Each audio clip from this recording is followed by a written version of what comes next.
is Monday. I am exhausted already. It's only the start of the week, but I'm running low on content, so I thought I'd bring you a reading vlog and I'll share with you what I'm reading. So I'm currently in the midst of reading Robin Hobb, her first book, Assassin's Apprentice in the Farseer trilogy. I'm really enjoying myself. It is such an emotional book, but in such a fantastic way.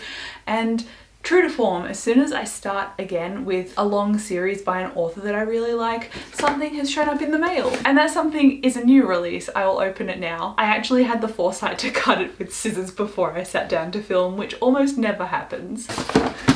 It is the sequel to Her Majesty's Royal Coven, which is a modern day witch story about a government and independent witches and a prophecy about a child who is going to destroy everything. And I'm keen to try the sequel, although now looking back on Her Majesty's Royal Coven, I think I gave it a 4.5 or a 4. I'd probably give it a 3.5 now. I'm hoping that the ideas set up in the first book really jump off the page in the sequel. So I'm going into it with a little bit of trepidation, not too much, kind of a healthy amount to temper my expectations, I would say. And then I'm also reading an audiobook, which is classic because I'm commuting to and from work on the train and I need to listen to something while I'm just sitting there waiting. And I am lucky that my library hold of Parable of the Talents finally came in. It is the sequel in the duology by Octavia E. Butler. The first book is Parable of the Sower, and I read that a couple of months ago, and it's almost a post-apocalyptic book, but obviously without the zombies, and it's about civilization starting to break down, and it's how humanity is trying to survive. They can still get amenities like water, for example, but it's really hard to survive and people will kill you in order to get your supplies. So it's a very cutthroat world, and we're following on in the sequel 5 years after the events in the first book, and I really have high hopes for this sequel. At the moment, it's made me tear up, but it's also made me tune out, which are very ends of the scale. There's also the pregnancy trope in it. Whenever that happens in a post-apocalyptic or apocalyptic book, I don't like that. So I'm hoping this does something different with it to make it almost subvert what my negative expectations are. And that way I hope I like it, because I rarely like it and now I'm worried and I'm only 20% in. But that's essentially my reading for the week that I've planned out. I am nervous because these aren't short, but my reading was on a real upswing in June, so I'm hoping I can carry that over into July. It is now Thursday. I've been a bit lax at updating this vlog. It's only because after getting home from work every single day this week, I've just looked too tired to film. But I have done a little bit of reading. So I'm now 62% into Parable of the Talents, and I don't like it as much as the first book. I'm sitting on about 3.5 stars.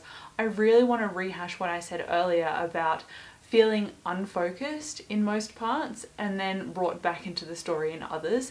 It's a really polarizing thing to think. They're just talking about Earthseed, which is this faux religion that one of the characters came up with in book 1, and how this religion is the truth because it's in all of your observations. Like, God is change is one of the key terms they say, and it's about politically how this Earthseed as a religion is starting to be viewed almost like a cult, and it's very dire. And combine that with my tired state and how stressed I am at the moment just with life things. This is a very stressful book to read. It's just not one that I am excited to pick up again, not just because of the subject matter. I do like all of the themes in it, but I definitely prefer the first book, and I gave the first book 5 stars and it became one of my new favorite books. Also in the post-apocalyptic category. Incredible, but this book is just not doing it for me really, so I wish I'd just not bothered continuing. But this year I kind of wanted to continue series as often as I could and as quickly as I could. I don't like everything that I continue on with, which is case in point probably what is happening here as well. I've read 82 pages of this and it's following on from Juno Dawson's Her Majesty's Royal Coven. For the most part I enjoyed the first book, but then like one tiny thing happened at the ending of the first book, right? And that tiny thing that happened at the ending of the first book made me want to knock an entire star's worth of rating off it. And now I'm picking this up, and this book is based very much on that thing that happened before.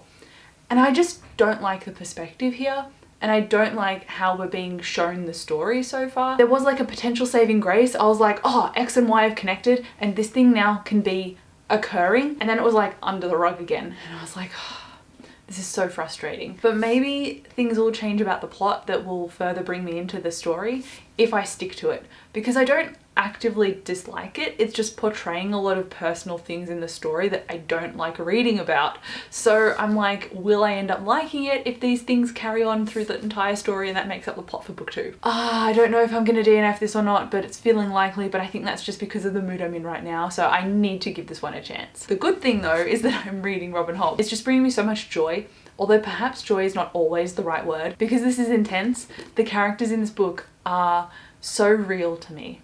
And because they're so real, everything they're feeling and experiencing is so wounding. And it's just so clever in how politically behind the scenes our character Fitz is involved, and he doesn't realize the ramifications of little actions until he's away from that particular thing, and it's got a massive ripple effect politically and socially. And I'm like, this is so smart. Anyway, clearly I'm loving this. I'm just not finding much time to sit down and enjoy it. And I'm also doing a spoiler vlog for it as well. So parts of it I need to like tab up and flag so that I can sit down and discuss it, which is why I had this on pause for a few days and then I read 80 pages of this, because I'm like, if I can't film a spoiler vlog section for Farseer yet, I can at least get some reading done. And I'm not loving this as much as I thought. Parable of the Talents is fine. Like, this is probably a 3 stars as well. So I'm like, these are okay books, like fine, but this I know could be a 4 or 5 star book. I just get so emotional over it, and I've already like shouted at the camera in my spoiler vlog. So this is probably going to be a highly rated book. But also, what the heck am I doing with the other things I'm reading? I feel like it's beyond time to update you because I started this vlog at the beginning of July. My reading has been seriously fighting off a reading slump, but I'm really trying. I ended up finishing Parable of the Talents, by the way, and all of the feelings that I've had so far were very valid. The trope that I was concerned about didn't actually have too much of an impact on the story, so at least it had that going for it, but it didn't feel like the story wrapped up at the end enough to warrant having a sequel. I didn't really understand why when the first book was so good and wrapped up so neatly, but anyway, I'm just going to ignore the fact that this sequel exists. I gave it a 3 stars because it still delivered on the themes really solidly. Yes, it was an uncomfortable book to read, but I think it did that intentionally when it was a specific touch point on political stances. I liked it, but I didn't like the relationships, or some of the relationships as they were portrayed. They felt a bit disjointed. It had ups and downs is what I'm trying to say. I'm also still reading Robin Hobb. I've got 50 pages left and I'm loving this, so it's probably going to be a 5 stars. I have cried in total 3 times reading this book. I just love it so much with all my heart. And I'm also reading a new audiobook, and that is the sequel to An Absolutely Remarkable Thing by Hank Green. This one is still the first contact with aliens story. It's obviously progressing the events of book 2, but I can't talk about them because obviously it is the second and last book in the series because it's a duology. So I've got probably 4 hours left of this one to go, and then after this I'm not really sure what audiobook I should pick up next. I want to read some Tessa Bailey and hope that my audiobooks from the library come in time to hopefully cleanse my palette a little bit and reset my brain so that I'm ready to read more kinds of fantasy books, because I'm really slowing down on them at the moment. So I'm thinking the shift is that I need to read romance maybe. I haven't read any more of The Shadow Cabinet, which is kind of evident that I need a bit of a shake up. Anyhow, I got book mail, and I know that I'm way behind because I know what this is, but I don't care because it's going to be pretty. It says creating our worlds to inspire yours, and this is one of the books from Brandon Sanderson's Kickstarter, which is why I know exactly what it is. I'm just not up to reading it yet. We've got the bookmark, we've also got the Dragonsteel production card as well, and a sticker fell out while I wasn't looking, and it's going to go on my TBR cart because I put the other 2 on there, so it's gonna live there now. We've also got this cute little Shallan pin. Shallan is one of the key characters from the Way of Kings or the Stormlight Archive series. And now for the book. It is called Yumi and the Nightmare Painter, and it's still got its plastic on it, so it's very shiny. As expected, this is a gorgeous edition. It says, a person is more than their experiences stacked up like stones. Our best moments are in the foundations we use to reach for the sky. I think this one sounds more like it will be not whimsical, but a little bit more in that fantasy space, whereas the other 2 have seemed a little bit joking. This seems a little bit more grounded, so I'm hoping that that's the case. I think Frugal Wizard is going to be in the same space as Dresden in terms of being urban fantasy about wizards and a lot of joking, which mostly I can get on board with because obviously I like Dresden a lot, but I don't know how Brandon's going to pull it off because for me his humour has been very hit and miss, and I have no idea when I'm going to get to it because I still don't know when I'm going to get to the sequel. I was hoping that I get to it during July, but we're almost finished with July and I haven't finished reading the rest of the Robin Hobb series, but Technically, Hob takes a while because they're very immersive and warm, but they're also so close to you that they convey such emotion, and it takes a lot to read them, and if you rush them you don't get the value from them.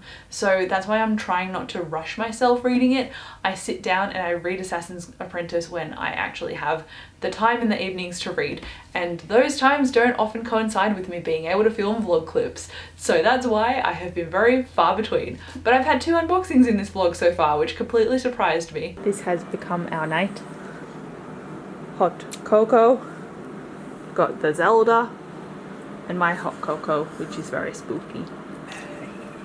It feels like I haven't updated this vlog in like 20 years. I wanted to report that I finished Assassin's Apprentice, which is the first Farseer book, and I cried no less than 4 times in this book. Obviously it's a 5-star read. It is a reread, and I'm so happy now that I've continued on with the sequel, which is Royal Assassin. I am 124 pages into this one, and I'm doing a spoiler vlog, so I'm taking my sweet time and savouring everything that is happening in here, quote for quote, character for character. I've also gone and picked up several different audiobooks from my library, and those include a bunch of romance books by Tessa Bailey, mostly focusing on her Hot and Hammered series. I read the first book, but I can't remember what it's called, and I don't know the characters' names anymore, and I liked it enough to continue, clearly, so I picked up Love Her or Lose Her, which is the yellow book. That's the second in the trilogy or the companion series, and I ended up putting that down almost immediately after I started it because the main 2 characters were just completely at odds because they had not communicated for 4 years, even though they're married. And I'm like, I can't read a romance based on this much miscommunication. Like, if you accidentally say something and they take it the wrong way, that's understandable. But 4 years of actively not talking to each other, and the moment that you decide to call off the marriage is the moment that you actually decide to do something for each other. No. So I put that one down, and then I was like, I hope the last book, Tools of Engagement, is actually decent enough for me to like. So I'm now 51% into it, and it follows Bethany and Wes, and Bethany's family own this company that buy houses, renovate them, and then flip them, and she's always been responsible for the design element of the house, so like almost the last steps. But she's like, I want to flip my own house.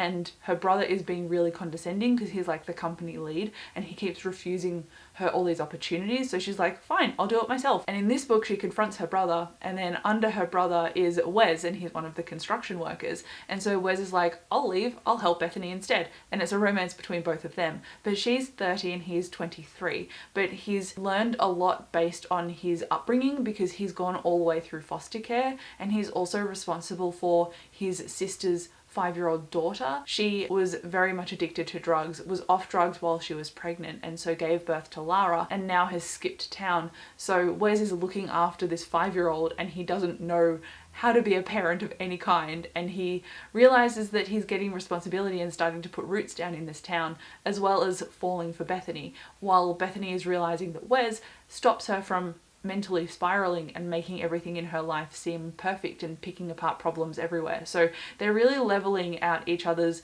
understandings and identities and forming a foundation of trust and banter, which is fun. So the fact that they're actually communicating, I'm like, I can do this, this is great. But Tessa Bailey introduced a reality TV storyline into the house flipping scenario where they've got 2 weeks to renovate and flip this house because they're in contest with her brother. And I'm like, I don't really care about the reality element. I don't like that as a thing in books. So I'm hoping that it doesn't influence it too much, but we'll see. I am halfway through, so I think things are going to hit the fan very shortly. And I'm like, depending on the fallout of what happens in the last half, I might end up either putting it down or not enjoying it as much. So I'm really hoping that I end up liking it, and I really hope it sticks the landing. I don't know if it's going to make it into my July wrap up or not. I don't know if I'll finish it the next few days, but aside from reading, I have some exciting things to share with you. They're not book stuff, they are more house related. That exciting thing is that we have cleared this room out because we're getting our couch delivered today. So I can't wait to show you a couch in this space. We've been waiting for a huge couch for so long. We've been waiting for 3 months for this couch, so the fact that it's finally going to become a reality today is just the most exciting thing ever. Update, so this is the couch, this is Roomba-san, working very hard. Look at how massive this couch is. I cannot wait to have so many naps on this couch. Aside from the very exciting couch that we got delivered today, I forgot to update you on the fact that I actually finished this on audiobook, which is why I was pursuing Tessa Bailey audiobooks at my library.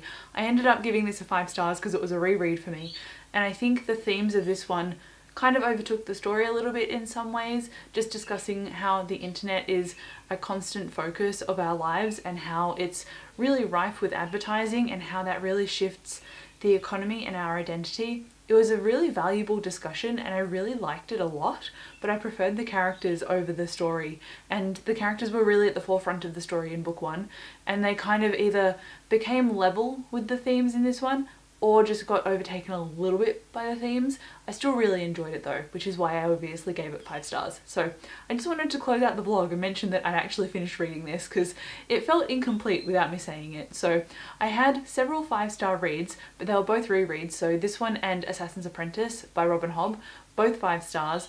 Super enjoying my read still of Royal Assassin, so at least those things are on the cards. I've had some kind of mediocre reads as well with Fix You Up, which was the Tessa Bailey book I couldn't remember before. That was book 1. I think I gave it 3 stars. And then also I've DNF'd the Shadow Cabinet, at least for now, which, fun fact, I DNF'd Her Majesty's Royal Coven when I first tried to pick it up as well. So maybe it is just something that I do with that series. So I'm hoping when I pick it up in future, I won't actually want to put it back down again, but here's hoping. And then I also enjoyed Parable of the Talents, but it was very diluted and muddied to me in terms of the character journeys, and I didn't really care for the timelines and the time jumps, and it just wasn't as good as book 1. And so I'm holding book 1 as a pinnacle in my head, and I'm kind of trying to ignore the fact that book 2 exists. So my reading has been a big mess throughout the whole month of July, and you've seen snapshots of me just, you know, being exhausted and stuff, and it's because I'm not really happy with my job, and I'm also doing a lot of stuff around the house, and I'm aware that a lot of work needs to be done around the house as well. So there's a whole lot on my plate right now. So that is why I took a little bit of time off making videos during July, and it's why I'm a bit behind on content, because when you're tired, it's really hard to be creative. So while I'm struggling, I'm still trying, and I'm sure that I will find many more good books in my future. So with all of that said and done, a little bit of a realistic end to this reading vlog, but I'm hoping that the Magical Readathon in August helps me a little bit with my reading motivation, and I plan on starting a whole bunch of new things in that vlog that are authors I haven't read before. So it could either go really, really well, or it could crash and burn. So I guess tune in and find out. But again, thank you so much for watching this video. I'll come chat to you down in the comments below. Recommend me some audiobooks that you've been enjoying lately, because I definitely am in need of recommendations. But thank you again so much for sticking around, and I'll see you in my next video. Bye.